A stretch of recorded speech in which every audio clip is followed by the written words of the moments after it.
John Maynard Keynes, 1883-1946. En esta ocasión hablaremos sobre John Maynard Keynes, quien fue un economista británico muy importante del siglo XX. John Maynard Keynes nació el 5 de junio de 1883 en la ciudad de Cambridge, Reino Unido, en donde su padre, John Neville Keynes, era un destacado economista y además un antiguo y honorable administrador de la Universidad de Cambridge. Por su parte, su madre, Florence Ada Brown, que se distinguía por ser una persona activa en obras de caridad y además de ser una de las primeras mujeres en ser aceptadas en la universidad. Posteriormente se convirtió en alcaldesa de la Universidad de Cambridge.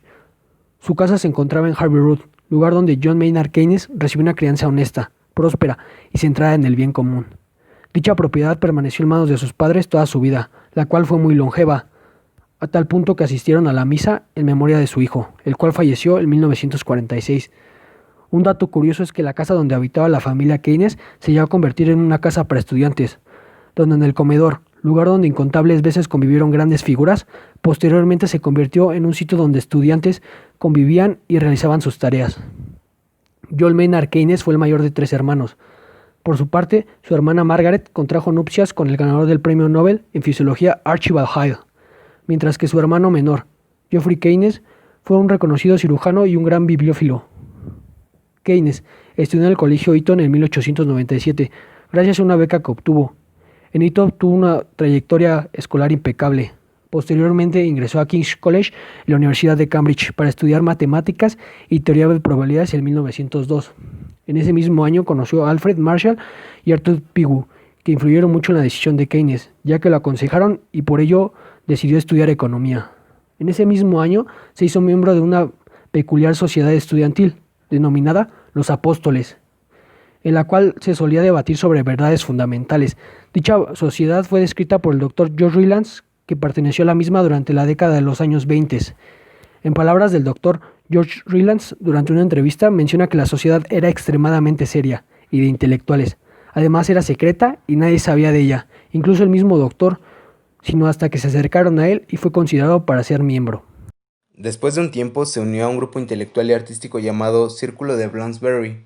Este grupo proponía un nuevo orden social, una ideología muy distinta del grupo de los apóstoles. Era bien sabido que tanto en el grupo de los apóstoles como en el Círculo de Bloomsbury incluían miembros homosexuales. Keynes mismo era bisexual. Aunque pareciera tener un sólido y feliz matrimonio con la bailarina rusa Lidia Lopakova, la cual conoció en 1918 y donde a principios de 1920 se enamoró de ella. Sin embargo, no fue hasta 1925 que se casaron en Londres, donde ya era tal la fama de Keynes que el día de su boda se vendieron souvenirs.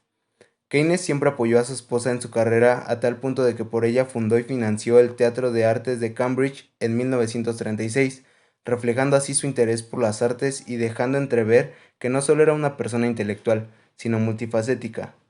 Fue nombrado como funcionario público del Home Civil Service en 1906, donde conoció el sistema financiero de India y posteriormente escribiría el libro Moneda y Finanzas en el año 1913. En 1908 renunció a dicho trabajo para iniciar a laborar en la Universidad de Cambridge, donde impartió la materia de teoría de probabilidades. Tiempo después, en 1909, obtuvo una plaza de profesor en la cátedra de Arthur Pigou en Cambridge, universidad donde trabajaría hasta sus últimos días.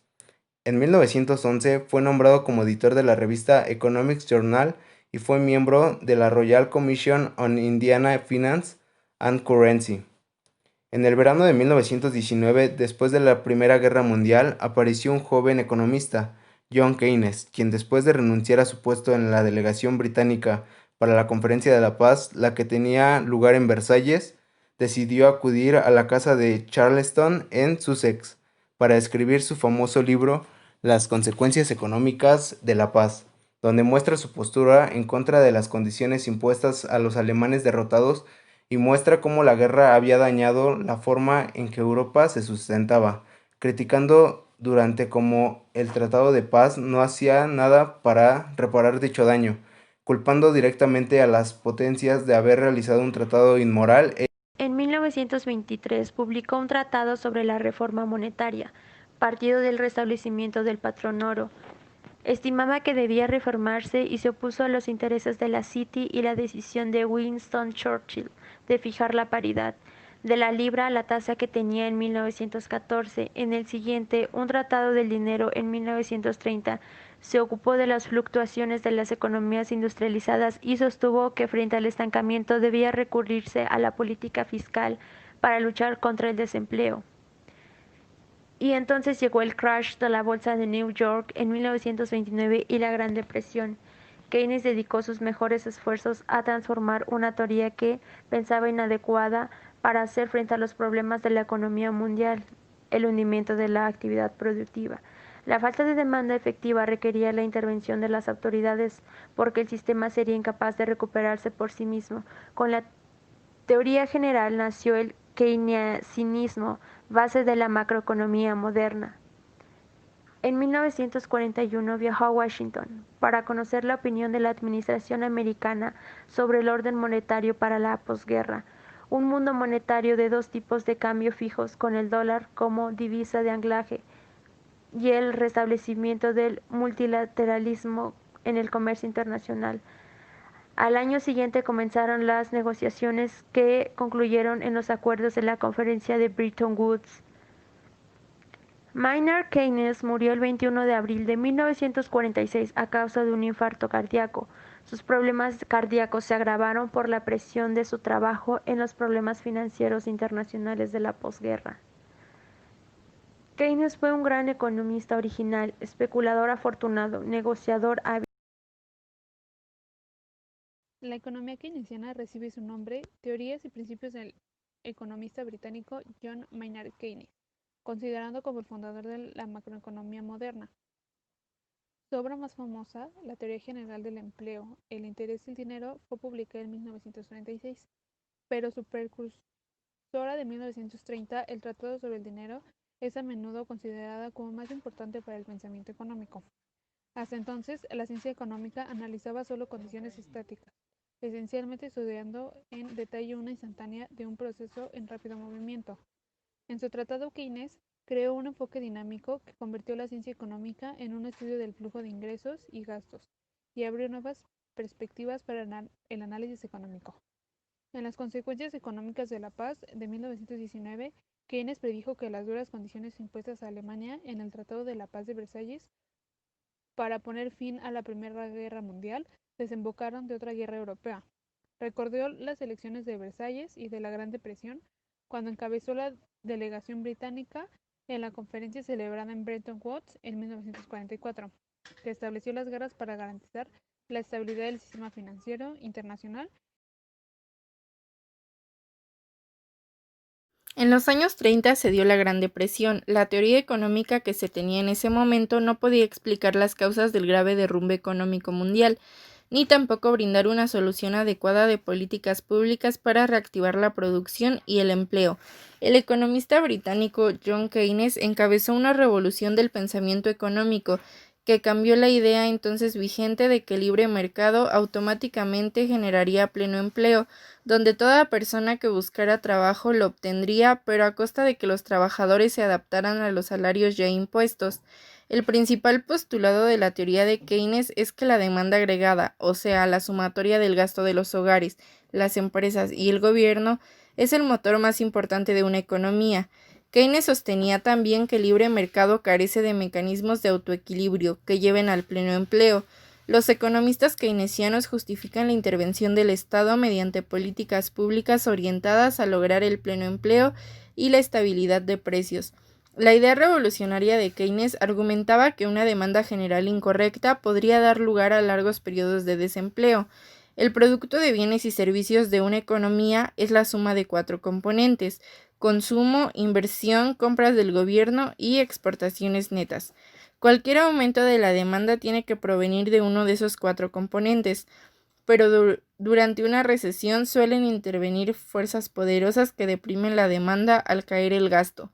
Por ejemplo, al caer la economía, la incertidumbre de no saber qué va a pasar disminuye la confianza de los consumidores, que reducen entonces sus gastos, especialmente en compras que no sean básicas, como una casa o un automóvil. Esa reducción del gasto de consumo puede llevar a las empresas a invertir menos, como respuesta a una menor demanda de sus productos. Así, la tarea de hacer crecer el producto recae en el Estado. Según la teoría keynesiana, el Estado es el encargado de moderar el crecimiento y caídas de la actividad económica, lo que es el ciclo económico. Hay tres elementos fundamentales en la descripción keynesiana del funcionamiento de la economía. En la demanda agregada, que es la suma de bienes y servicios de los consumidores, las empresas y el Estado están dispuestos a comprar a un determinado nivel de precios. Influyen muchas decisiones económicas, tanto públicas como privadas. Las decisiones del sector privado pueden a veces generar resultados macroeconómicos negativos, tales como la reducción del gasto de consumo durante una recesión. Esas fallas del mercado a veces exigen que el gobierno aplique políticas activas, tales como un paquete de estímulo fiscal. Por lo tanto, el keynesianismo apoya una economía mixta guiada principalmente por el sector privado, pero operada por el Estado. Los precios y los salarios responden lentamente a las variaciones de la oferta y demanda, algo que genera situaciones periódicas de escasez y excedentes, sobre todo de mano de obra. Las variaciones de la demanda agregada, ya sean previstas o no, tienen su mayor impacto a corto plazo en los productos y en el empleo, no en los precios. Los keynesianos creen que como en los precios casi no cambian, las variaciones de cualquier componente del gasto hacen variar el producto. Si el gasto público aumenta, por ejemplo, y todos los demás componentes se mantienen constantes, el producto aumentará. Los modelos keynesianos de actividad económica también incluyen un efecto multiplicador, es decir, el producto varía en algún múltiplo del aumento o disminución del gasto que causó la variación. Si el multiplicador fiscal es mayor a 1, $1 de aumento del gasto público se traduciría en un aumento del producto superior a $1. La economía keynesiana dominó la teoría política y económica después de la Segunda Guerra Mundial y hasta 1970, cuando en muchas economías avanzadas hubo inflación y estancamiento. Entonces, la teoría perdió popularidad. Los monetaristas dudaban de la capacidad de los gobiernos para regular el ciclo económico con la política fiscal y sostenían que el uso sensato y prudente de la política monetaria podría aliviar la crisis.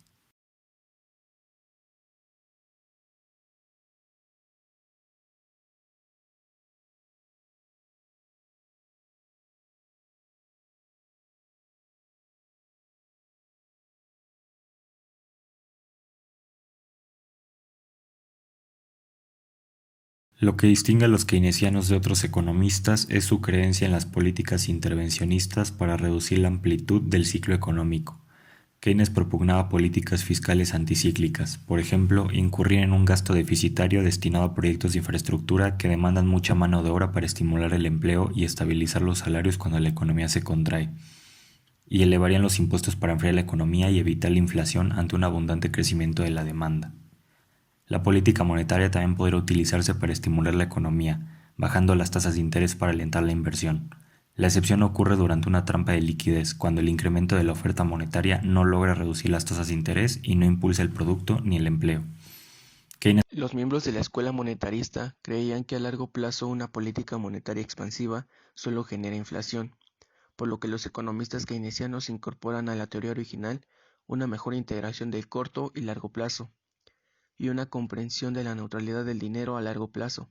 Con esto se da la idea de que cambiar una oferta monetaria por una nueva afecta las variables nominales de la economía, como los precios y salarios, pero no provoca efecto alguno sobre las variables reales como el empleo y el producto. Los postulados keynesianos fueron de mayor interés cuando surge la nueva escuela clásica a mediados de 1970. Esta escuela afirmaba que los responsables de las políticas públicas son inservibles, ya que los participantes del mercado prevén los cambios de una política y logran actuar anticipadamente ante la situación. Posteriormente, surge una nueva generación de keynesianos entre los años 70 y 80, donde los mercados agregados quizá no ajusten correctamente los cambios con anticipación frente al cambio de la nueva política económica, y por lo tanto la política fiscal puede también ser eficiente a corto plazo. Fue gracias a la crisis financiera mundial entre 2007 y 2008 que resurgió el pensamiento keynesiano, dando un sustento teórico a las políticas económicas adoptadas por muchos gobiernos como el de Estados Unidos y Reino Unido. Incluso, un profesor de Harvard llamado N. Gregory Mankiw escribió en el New York Times y dijo que si quisiéramos entender la crisis que se dio en esos años, sin duda alguna se tendría que recurrir a John Maynard Keynes, quien decía que los hombres prácticos que se creen libres de toda influencia intelectual son generalmente esclavos de algún economista muerto. Finalmente, gracias a esta crisis, se mostró que la teoría de Keynes y quienes la aplican están rectificando la omisión de su teoría, integrando los sectores real y financiero de la economía,